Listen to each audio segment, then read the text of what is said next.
बोल गणपति महाराज की जय। बोल उमापति महादेव की जय।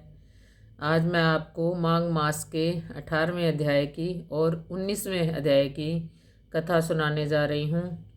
क्योंकि कुंभ में जाने की वजह से, मैं प्रयागराज में जाने की वजह से वहाँ वीडियो नहीं बना पाई, इसलिए मैं दो दो अध्याय की रोज़ ही अब कथा डाला करूँगी। आप उसको सुन सकते हैं इकट्ठा ही।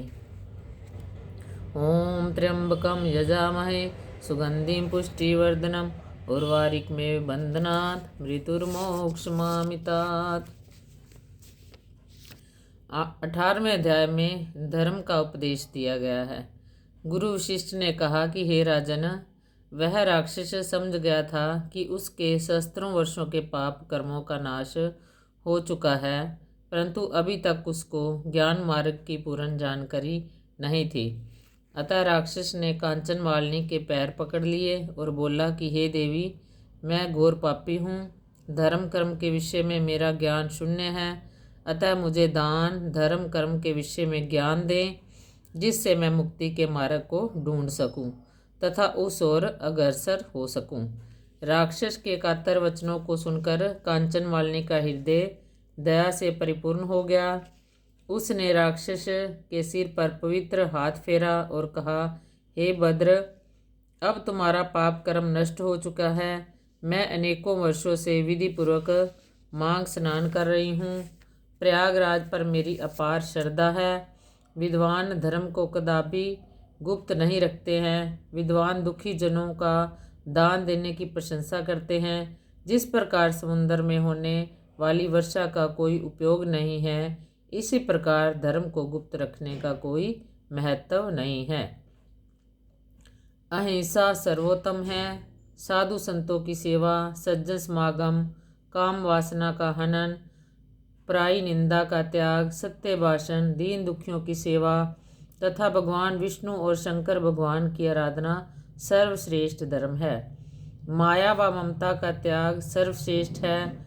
धर्म, तप, उपकार व दया प्रत्येक प्राणी के भूषण है। अतः हे भद्र, अब तुम अनेकानेक वर्षों तक शुभ कर्म करते रहो और देवलोक का आनंद प्राप्त करते रहो। इति माघ मास 18वां अध्याय समाप्त। अब मैं 19वें अध्याय की कथा सुनाने जा रही हूँ। गंधर्व कन्याओं के कारण।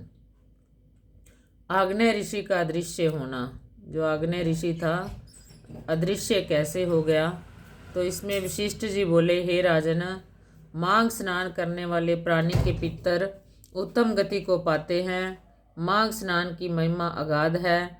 इसमें जप तप दान पूजन तथा स्नान करने वाले प्राणी अहोभागी हैं, उनके पाप नष्ट हो जाते हैं। माघ स्नान के पश्चात जो प्रभु के चरणों को पूजते हैं, वे स्वर्ग के दिव्य सुखों का उपयोग करते हैं तथा अपने वंश का उद्धार करते हैं।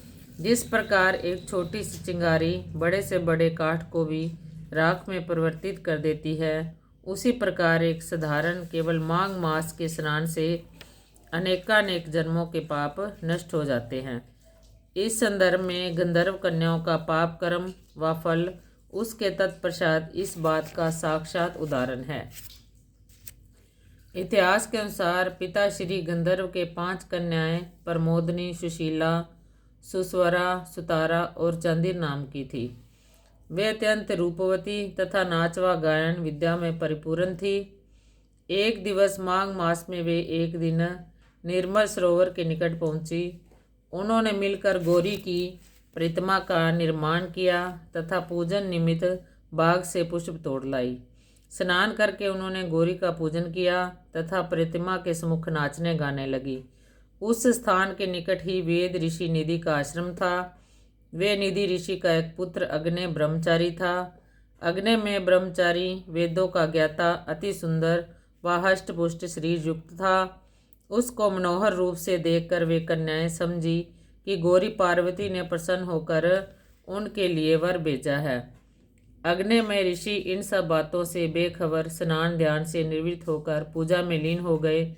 पूजा के समय गंधर्व कन्याओं की बातचीत अग्निमय ऋषि के कानों में पड़ी, जो आपस में कानाफूसी कर रही थी कि इस वर पर उनका अधिकार है।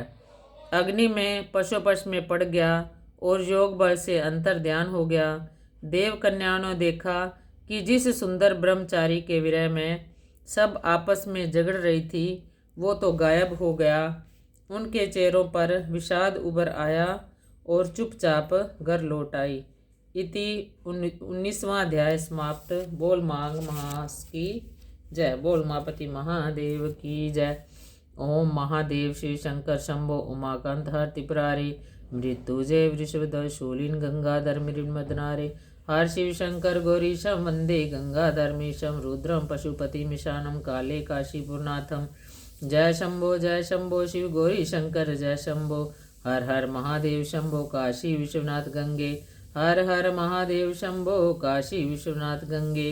काशी विश्वनाथ गंगे काशी अमरनाथ गंगे। हर हर महादेव शंभो काशी विश्वनाथ गंगे। ओम नमः पार्वते हर हर महादेव।